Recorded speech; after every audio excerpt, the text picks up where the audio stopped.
यह घटना आगरा के रहने वाले एक मुस्लिम परिवार की है। महादेव की कृपा भक्ति कोई भी मजहब धर्म नहीं देखती।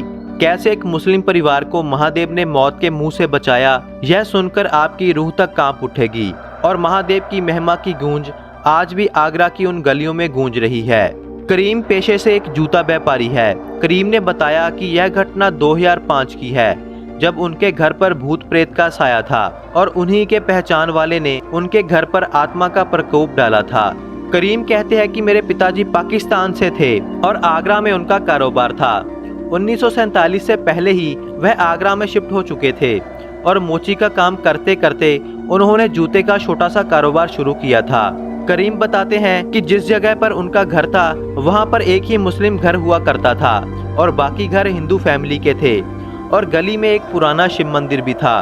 बचपन से ही मंदिर के भजन कानों में पढ़कर दिन की शुरुआत हुआ करती थी और दिल में एक विश्वास महादेव के लिए बन चुका था।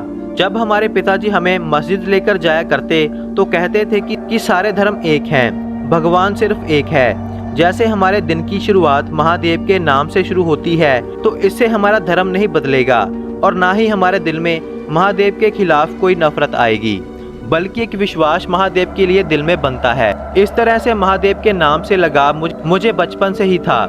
समय के साथ साथ मोहल्ला खाली होने लगा और आज गली में एक भी हिंदू फैमिली नहीं रहती, लेकिन वह शिव मंदिर आज भी वहीं पर है। साल 2005 की बात है, जब मैंने पिताजी के छोटे से कारोबार को बड़ा किया और काम में काफ़ी तरक्की की, अपने घर को भी नया बनाया। लेकिन हमारी खुशियों को किसी की नज़र लग गई और हमारे नए घर में कुछ ऐसा होने लगा कि हमारी रातों की नींद तक उड़ गई।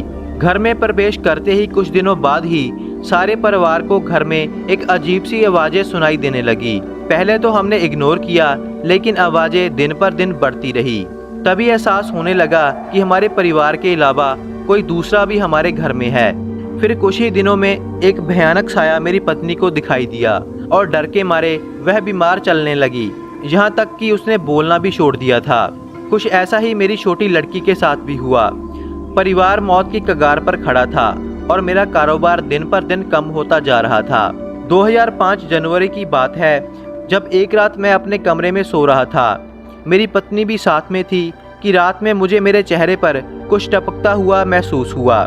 लाइट जलाकर देखा तो वह खून था। साथ में मेरी पड़ी बीमार पत्नी खून से लथपथ थी। मैं बहुत डर गया और मैंने अपनी पत्नी को उठाया। मेरा सारा परिवार घबराया हुआ था और हम घर से बाहर आ गए। मेरे घर के पास रहते मस्तान जी ने हमें अपने घर में पनाह दी और मैंने उन्हें सारी बात बताई। मस्तान जी मुझे अगले दिन किसी फ़कीर बाबा के पास लेकर गए और फ़कीर बाबा ने कहा कि तुम्हारे घर में आत्माओं का पहरा है और वह आत्माएं तुम्हारे घर में 2 मौतें लेकर जाएंगी और तुम्हारे घर का यह हाल तुम्हारे ही किसी करीबी ने किया है। जब हमने फ़कीर बाबा से इसका हल पूछा तो उनका जवाब सुनकर मैं दंग रह गया। फ़कीर बाबा ने कहा कि इस मौत को तो मौत का देवता ही टाल सकता है, जिसके हाथ में काल है वही इस मौत को टाल सकता है और वह महाकाल तेरे दिल में वास करते हैं। फ़कीर बाबा की यह बात सुनकर मैं घर में आ गया। महाकाल हमारी दुविधा कैसे दूर करेंगे, यह बात मैं सोचता जा रहा था। क्या मैं मंदिर जाऊं? इसके बारे में लोग क्या कहेंगे? मंदिर जाके मैं पूजा कैसे करूंगा? यह सोच सोच कर मैं बेहाल हो रहा था। उधर हर रात हमारा जीना मुश्किल हो रहा था। अब तो हमारे जोर जोर से थप्पड़ भी पड़ने लगे थे और डरावनी आवाज़ें घर में रुकने नहीं दे रही थी और यह सब कुछ सुबह होते ही बंद हो जाता था। मैं सोच ही रहा था कि महादेव की शरण में कैसे जाऊं, लोग क्या कहेंगे मेरे बारे में। यह सारी बातें मैं सोच ही रहा था कि तभी महाशिवरात्रि का समय आया। मेरी पत्नी की शायद वह महाशिवरात्रि की रात आखिरी रात होती कि मंदिर के स्पीकर में महाकाल महादेव का नाम जाप चलने लगा और सारी रात चलता रहा। मुझे मंदिर जाने की ज़रूरत ही नहीं पड़ी और महादेव खुद इस मुस्लिम करीम के परिवार को बचाने आए। महादेव के हुक्म को मानकर मैं सारी बात बता नहीं सकता, लेकिन महादेव ने उस आत्मा को हमारे घर से निकाला और वह आत्मा उसी के घर में गई जिसने हमारे घर में भेजा था और उस आदमी के घर से सारी रात चीखने की आवाज़ें सुनाई देती रही, क्योंकि वह व्यक्ति हमारी ही गली में रहता था। हैरानी की बात तो यह है कि मेरी पत्नी और बच्ची उसी रात को बिल्कुल ठीक हो गए।